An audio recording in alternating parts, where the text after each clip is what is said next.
मैं मैं मैं अध्यक्ष जी मैं अध्यक्ष जी का धन्यवाद देना चाहता हूं।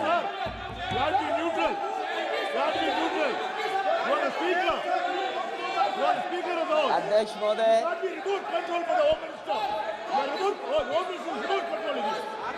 अध्यक्ष महोदय,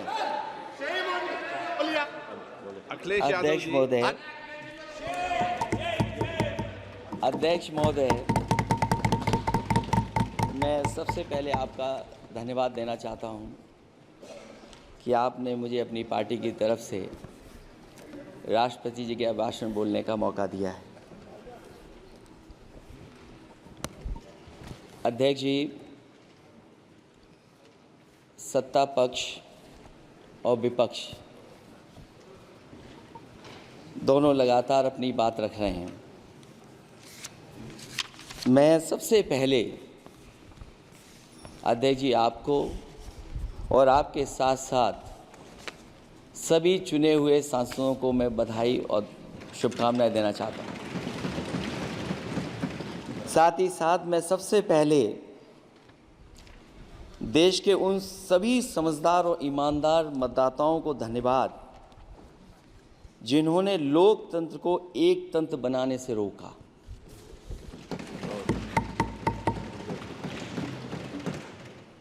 चुनाव के समय पर अध्यक्ष जी ऐसा कहा गया कि 400 पार। मैं समझदार जनता को फिर एक बार धन्यवाद दूंगा और मैं कुछ कहना चाहता हूं कि आवाम ने तोड़ दिया हुकूमत का गुरूर, दरबार तो लगा है पड़ा गमगीन में बेनूर है पर। अध्यक्ष महोदय, दरबार तो लगा है पर बड़ा गमगीन बेनूर है और पहली बार ऐसा लग रहा है हारी हुई सरकार विराजमान है। जनता कह रही है चलने वाली नहीं सरकार। अध्यक्ष महोदय, जनता कह रही है चलने वाली नहीं, ये गिरने वाली सरकार है। और क्योंकि ऊपर से जुड़ा कोई तार नहीं, नीचे कोई आधार नहीं, अधर में जो है अटकी हुई वो तो कोई सरकार नहीं। दरअसल पूरा इंडिया समझ गया है कि इंडिया ही प्रो इंडिया है। इस चुनाव में इंडिया अलायंस की नैतिक जीत हुई है। ये पीडीए इंडिया की सकारात्मक राजनीति, पॉलिटिक्स जो पॉजिटिव है, पॉजिटिव पॉलिटिक्स की जीत हुई है। ये इंडिया पीडीए की सोशल जस्टिस मुहिम की विक्ट्री है। 2024 का परिणाम हम इंडिया वालों के लिए जिम्मेदारी से भरा पैगाम भी है।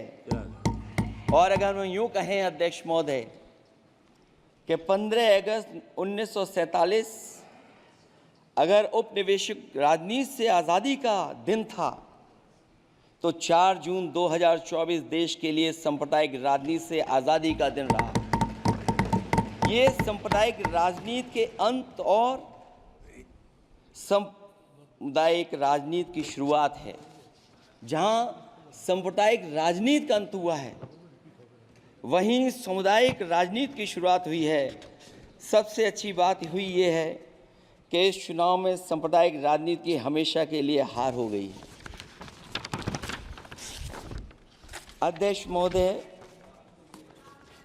कहने को सरकार ये कहती है कि ये 5th लार्जेस्ट इकोनॉमी बन गई है और जीडीपी के मामले में 5th वर्ल्ड की इकोनॉमी बन गई है। लेकिन अध्यक्ष मोदी, ये सरकार क्यों छिपाती है कि अगर ये हमारी सबसे लार्जेस्ट इकोनॉमी, अगर हम 5वें नंबर पर हैं तो हमारे देश की पर कैपिटा इनकम, प्रति व्यक्ति आय हमारे किस स्थान पर पहुंची है।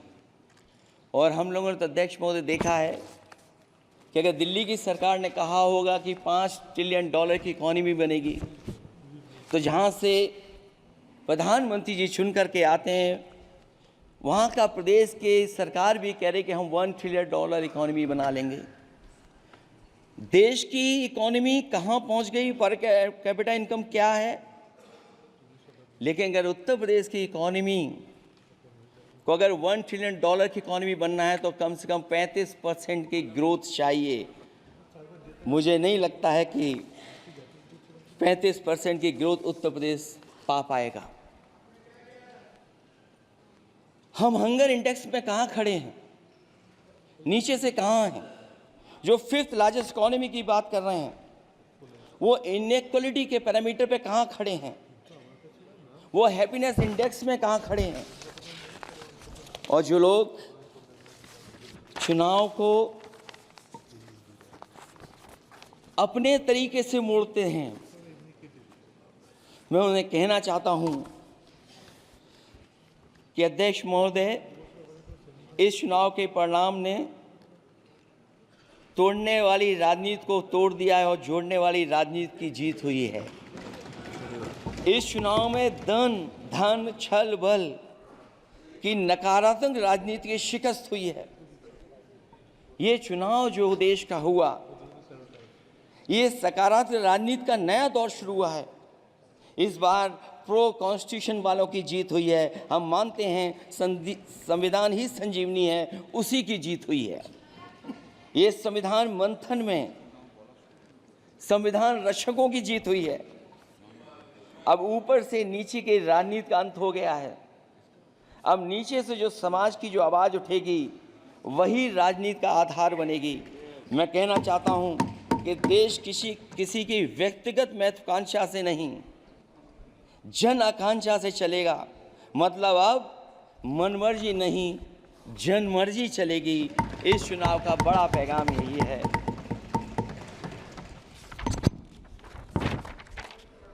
अध्यक्ष महोदय, बहुत सी बातें हुई हैं। अगर उत्तर प्रदेश की बात न हो, क्योंकि अध्यक्ष महोदय सबसे बड़ा प्रदेश जहाँ है, उसने हर बार दूसरे दल को समर्थन देकर के सरकार बनाई। मैं उन्हीं लोगों से कहना चाहता हूँ कि लोग क्यूटो की फोटो लेकर बनारस की गलियों से लेकर के गंगा जी तक ढूंढ रहे हैं। उनको लगता है जिस दिन माँ गंगा साफ हो जाएंगी, शायद उस दिन कहीं क्यूटो उसकी गोद में कहीं मिल जाएगा। बनारसी लोग चाहते हैं कि कोई गंगा जी के भी तल में उतरकर उसका दर्द भी जाने। उत्तर प्रदेश की जनता का बस यही आग्रह है कि जिस गंगा जल को हाथ में लेकर सच कहने की कसम खाई जाती है, कम से कम उस गंगा जल से तो झूठ ना बोला जाए।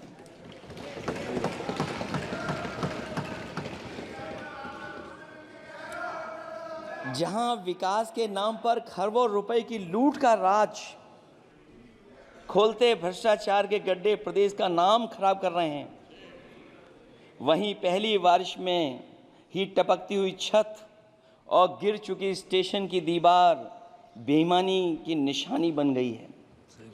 अध्यक्ष महोदय, विकास का ढिढोरा पीटने वाले इस विनाश की जिम्मेदारी कब लेंगे? और रही सच्चे विकास की बात, तो हमने जो सड़क बनाई उस पर हवाई जहाज उतरे थे और उत्तर प्रदेश की मुख्य नगरी में सड़कों पर नाव उतरी हैं, और अभी बारिश और हो जाएगी तो नाव से भी चलना पड़ेगा। यही स्मार्ट सिटी के जुमले का भी हाल है। न तो जाम से छुटकारा मिला, न बुनियादी सुविधाओं से कोई निजात मिली, न कोई बुनियादी सुविधाएं मिल पाई हैं। मुझे याद है अध्यक्ष महोदय, देश के प्रधान सांसद जी ने अनाथ पशुओं के बारे में बहुत कुछ कहा था। अनाथ पशुओं की समस्या से छुटकारा दिलवाने के लिए कब वादा किया हुआ, लेकिन कई चुनाव बीत गए हैं, अभी तक गन्ने का भुगतान 2 हफ्ते का वचन जो दिया था, कहाँ दिया था? अब तो वचन देने वाले को भी याद नहीं है। हर बात को जुमला बना देने वाले लोगों के ऊपर से जनता का भरोसा उठ गया है। इसीलिए बहुमत की सरकार नहीं है, ये सहयोग से चलने वाली सरकार है। डबल इंजन के नाम पर उत्तर प्रदेश को टकराहट के सिवा कुछ हासिल नहीं हुआ है। उत्तर प्रदेश में प्रभुत्व की लड़ाई 2 लोगों को आपस में लड़ा रही है, लेकिन उसकी मार जनता को सता रही है। पिछले 10 सालों की उपलब्धि बस इतनी रही कि एक शिक्षा परीक्षा माफिया का जन्म हुआ। अध्यक्ष महोदय, जिस समय चुनाव में थे और उत्तर प्रदेश में वो हालात देखे हैं कि नौजवान जब भी तैयारी कर कर के जाता था और परीक्षा दे करके लौटता था तो उसको पता लगता था कि पेपर लीक हो गया। और उत्तर प्रदेश में केवल एक पेपर लीक नहीं हुआ है, जितनी भी परीक्षाएं हुई हैं सब पेपर लीक हुए हैं। केवल उत्तर प्रदेश ही नहीं, मैं माननीय सांसद की तरफ से सुन रहा था, कई ऐसे प्रदेश हैं जहां पर परीक्षाएं देने तो बच्चे गए लेकिन वहां भी पेपर लीक हो गया। और अभी जब 4 जून को रिजल्ट आया, उसके बाद जो बात उठी है, देश की सबसे प्रेस्टिजियस परीक्षा, उसका भी पेपर लीक हो गया। और आखिरकार ये पेपर लीक हो क्यों रहा है? सच्चाई तो ये है कि ये सरकार पेपर लीक इसलिए करा रही है कि सरकार नौकरी नहीं देना चाहती, रोजगार नहीं देना चाहती, उन नौजवानों का भविष्य नहीं बनने देना चाहती। पिछले 10 सालों की उपलब्धि बस इतनी रही है कि एक शिक्षा परीक्षा माफिया का जन्म हुआ है, जिसने तथाकथित अमृत काल में युवाओं के भविष्य की आशाओं को ही जहर दे दिया है। जो सरकार उम्मीद को मार दे, वह न तो वर्तमान को सुधार सकती है, न भविष्य को संवार सकती है। सरकार आशा का प्रतीक होनी चाहिए, निराशा का नहीं। जनता चाहती कि हर समस्या के लिए बीते कल को जिम्मेदार ठहराने के बहाने को सरकार छोड़े और आने वाले कल की बात करे। अगले 1000 साल के झूठे सपने दिखाने वाले अगले महीने होने वाली परीक्षाओं के लीक न होने की गारंटी कब लेंगे? जनता अब न तो किसी बहकावे में आएगी और न किसी के बहलावे फुसलावे में आएगी। जो लोग कहते हैं कि अमृत काल की बात करने वाले जनता का जागरण काल आ गया है, आज इस सदन में नए राजनीतिक जागरण के अनेक प्रतिनिधि बैठे हैं। अब जब बात होगी तो सच्ची बात होगी और जनता को पूरी सच्चाई के साथ हम लोग अपनी जिम्मेदारी के साथ बात रखेंगे।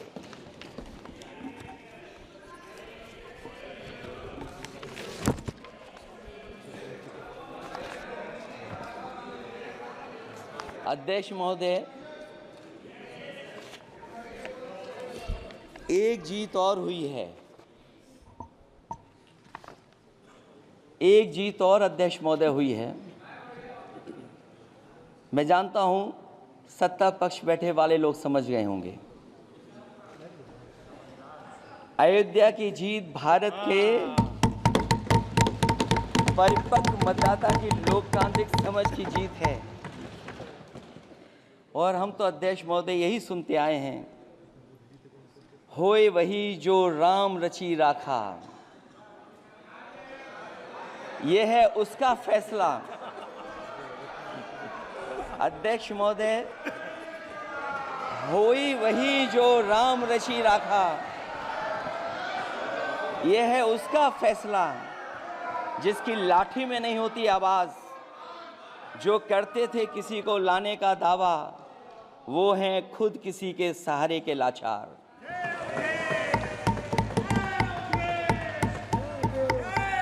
अध्यक्ष महोदय, मैं फिर कह देना चाहता हूं, होए वही जो राम रची राखा,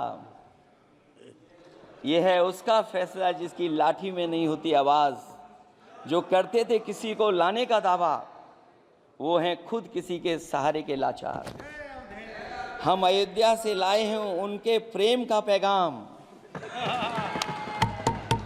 हम अयोध्या से लाए हैं उनके प्रेम का पैगाम, जो सच्चे मन से करते हैं सबका कल्याण। सदियों में जन जन गाता है जिनके गान, अभय दान देती जिनकी मंद मंद मुस्कान, मानवता के लिए उठता जिनका तीर कमान। अध्यक्ष महोदय, जो असत्य पर सत्य की जीत का है नाम, उफनती नदी पर जो बांधे मर्यादा के बांध, वो है अवध के राजा पुरुषोत्तम प्रभु राम। हम अयोध्या से लाए हैं उनके प्रेम का पैगाम।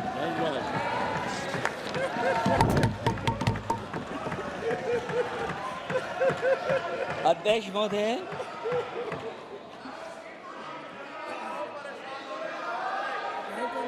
महोदय, कुछ बातें हैं